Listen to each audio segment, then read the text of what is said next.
வாங்க மாமா. ஏண்டா அர்ஜென்டா வந்துதான் ஆகணும்னு கடிதம் எழுதியிருந்த? நீங்க எனக்கு தாய் மாமனா மாத்தானான்னு தெரிஞ்சுக்கிறதுக்கு. என்னடா நீ சொல்ற? ஏன் மாமா கோபம் வருதுங்களா? என்கிட்ட உங்களுக்கு அன்பு இருந்தா மாலதியை எங்கேயாவது விழுந்து சாகும்படி ஏன் கடிதம் எழுதுனீங்க? பின்ன என்னடா, என் பொண்ணை வேண்டான்னு யாரோ ஒரு அனாத பொண்ணை, தாய் தகப்பன தெரியாதவளை, குலங்கூத்திரம் இல்லாதவளை கட்டிக்க போறியா? போதும், நிறுத்துங்க. மாலதி குலங்கோத்திரம் இல்லாதவளா? நீ யாருப்பா? அந்த பொண்ணுக்காக வக்காலத்து பேச வந்திருக்கியா? இல்ல, நியாயம் கேட்கறதுக்காக வந்திருக்கேன்.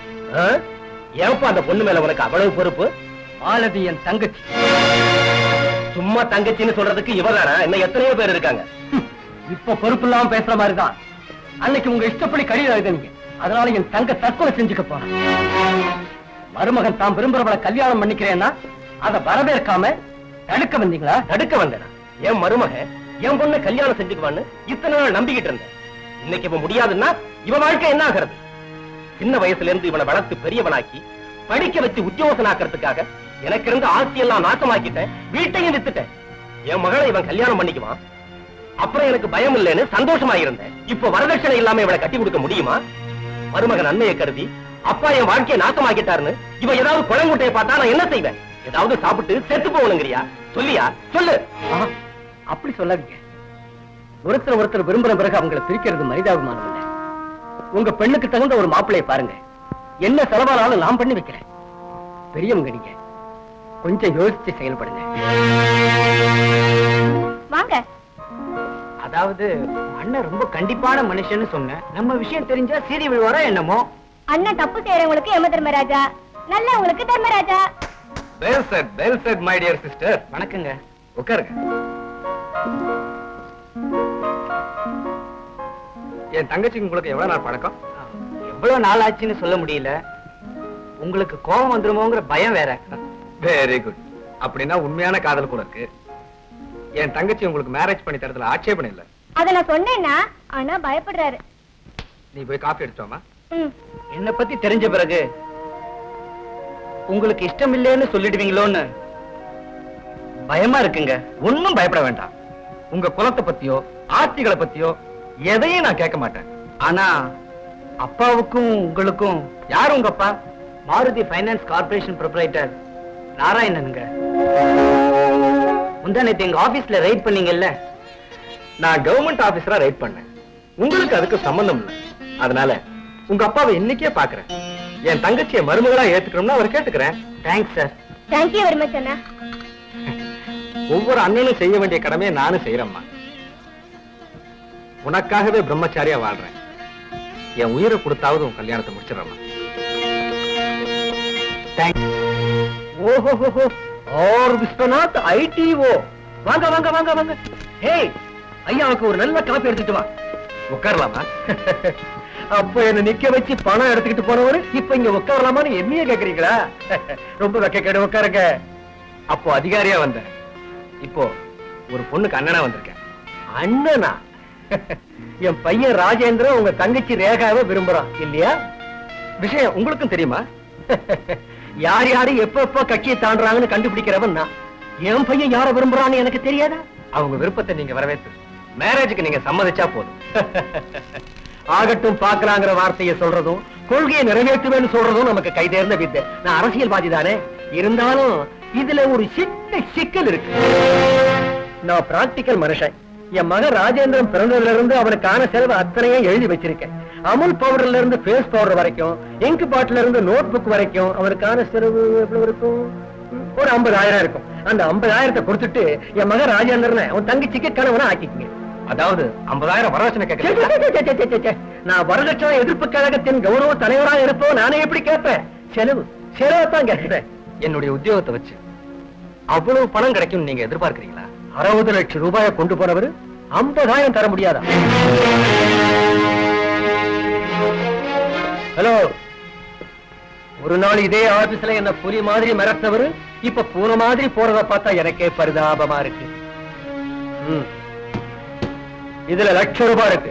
Cash, white account. இந்த கேஷ்ல என் பையன் செலவுக்காக 50,000 என்கிட்ட கொடுத்துட்டு பாக்கி 50,000 உங்க தங்கச்சி கல்யாணத்தை நடத்துங்க. இதுக்கு பிரதிபலனாக உங்க மேல இருக்கிற கேஸ வாபஸ் வாங்க நினைக்கிறீங்களா? அது சின்ன பசங்களுக்கு கூட தெரியும். ஆல் ரைட், பணத்தை உங்ககிட்ட கொடுத்துட்டு என் தங்கச்சி மேரேஜ் நடத்துறேன். ஓகே, உங்களுக்கு 1 மாசம் டைம் தரேன். அதுக்குள்ள பணம் கொண்டு வந்து கொடுத்தா மேரேஜ், இல்ல அது நடக்காது.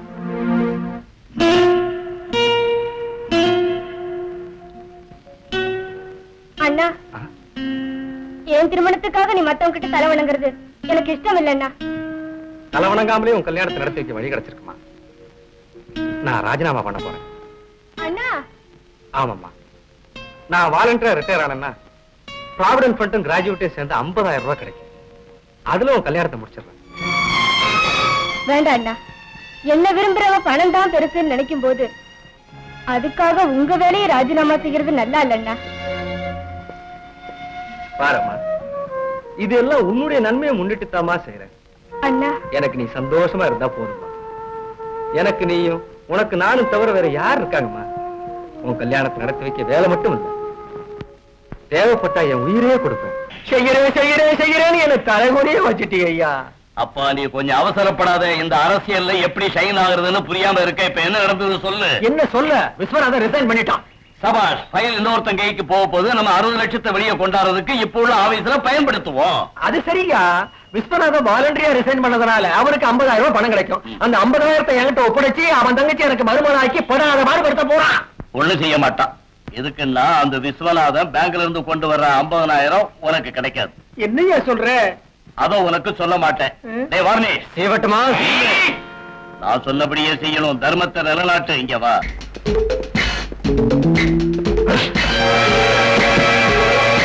சாரி, இந்தாங்க. Thank you.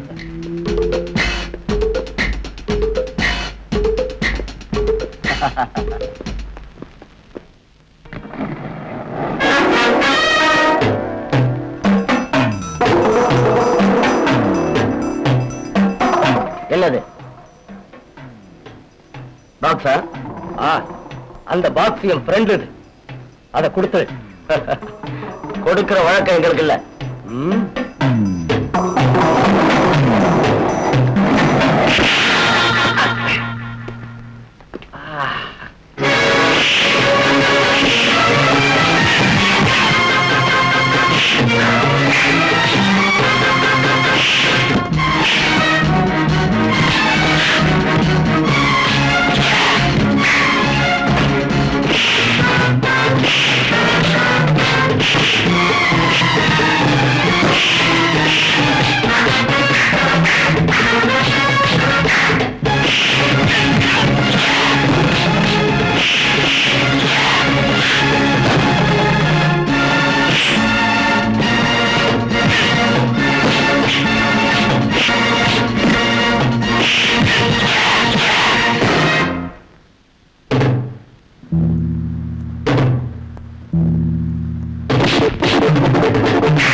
துவரம்பருப்பு 10 கிலோ, பச்சரிசி 1 மூட்டை.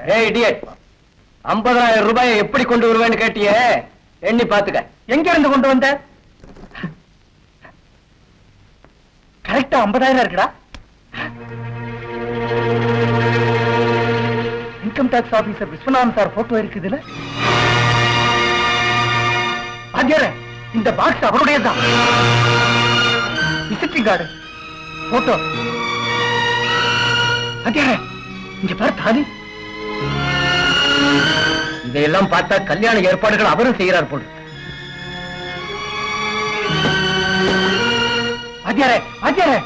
எங்க இந்த பணத்தை விஸ்வநாதன் கிட்ட கொடுக்க போறேன். அப்போ தங்கச்சி கல்யாணம்? தங்கச்சி கல்யாணத்துக்காக அவருக்கு துரோகம் செய்ய மாட்டேன். அந்த நேர்மையான ஆபீசர் பணத்தை நான் கொண்டு வந்தது பாவம் இருக்கலாம். ஆனா சாயங்காலம் மாப்பிள்ளை அழைப்பு. இதை கொண்டு போய் கொடுத்துட்டா மறுபடியும் எங்க இருந்து கொண்டு வருவேன்? பயம் இல்லையே. மாலதி எப்பவுமே அவசரக்க. ஒரு தடவை தற்கொலை பண்ணிக்க துணிஞ்சிட்டு. இப்பவும் அவ கல்யாணம் நின்னுட்டா மறுபடியும் ஏதாவது செஞ்சுக்குவா. நான் சொல்றது கேளு. இன்னைக்கு தங்கச்சி கல்யாணத்தை முடிப்போம். நாளைக்கு அவருடைய பணத்தை எப்படியாவது திருப்பி கொடுக்கக்கூடிய திறமை உள்ளவன் நீ. அதல்லடா, நீ ஒண்ணும் பேசாத. சொன்னா புரிஞ்சுக்க மாட்டேங்கிறீங்க.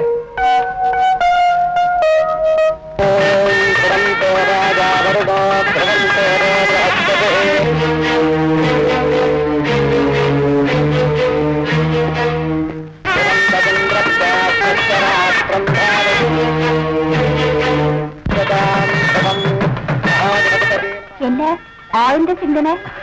ஒண்ணு இல்ல, நம்ம மேரேஜ் எப்ப நடக்குமோன்னு. எனக்கு நீங்கள என்ன குத்துது? உன் பார்வையா இருக்கும். முகூர்த்த நேரம் ஆயிடுச்சு, நீ போ, நான் வரேன்.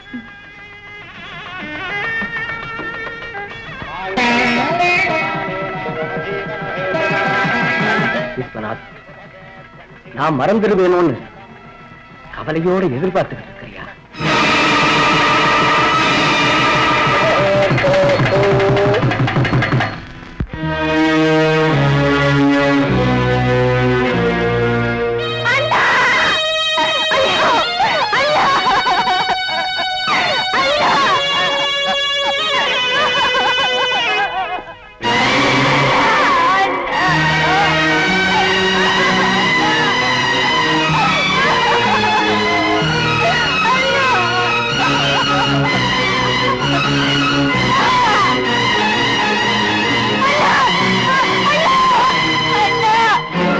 உன் தங்கச்சி கல்யாணத்துக்காக நீ பணத்தை திருடின, அது இன்னொருத்தன் தங்கச்சி அனாதையாக்கிடுச்சு. உன் தங்கச்சி கழுத்துல தாலி விழறதுக்காக நீ செஞ்ச காரியம் இன்னொருத்தன் கழுத்துல தூக்கு கயிறு விழ வச்ச. இந்த பாவத்தை எப்படி தீர்க்க முடியும்? இதுக்கு பிராயச்சித்தமா நீ என்ன செய்ய போற? ஒரு பெரிய உத்தமனா வாழ்ந்தாரு. நியாயத்துக்காக தன் உயிரியே விட்டாரு. பாவம், இவருக்கு இப்படி ஒரு நிலைமை ஏற்பட்டுருச்சு. இதெல்லாம் சொல்லி என்ன பிரயோஜனம்? உலகம் அறியாத பொண்ணு, அவ என்ன செய்ய முடியும்? எல்லாருமா சேர்ந்து கொஞ்சம் காசு சேர்த்து நடக்க வேண்டிய காரியங்களை நடத்தி முடியுங்க ஐயா. தேவையில்லம்மா, என் சிநேகிதனின் ஈமக்கிரைகளுக்காக நீங்க யாரும் சிரமப்பட வேண்டிய அவசியம் இல்லை.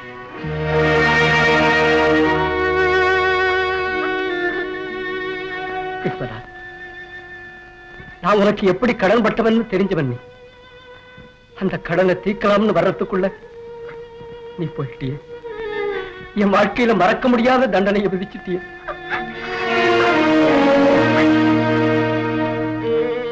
உன்னால எனக்கு கிடைச்ச சகாயம் என் தங்கச்சி வாழ்க்கையை நிலவர செஞ்சதுன்னு சொல்லத்தான் இங்க வந்தேன். ஆனா என் வார்த்தையை கேட்க முடியாத தூரத்துக்கு நீ பயணமாயிட்ட. உன் தங்கச்சி கல்யாணத்துக்கு வேண்டிய பணத்தை நான் தர்றேன்னு இந்த திருமங்கல்ய சாட்சியா சொல்லத்தான் இங்க வந்தேன். அம்மா, அண்ணன் போயிட்டான், கண்ணீர் விடாதேன்னு சொல்ல மாட்டேன். ஆனா இந்த அண்ணன் உனக்கு துணையா இருந்து உன்னை காப்பாத்துவான்னு மட்டும் உறுதி சொல்றேன்.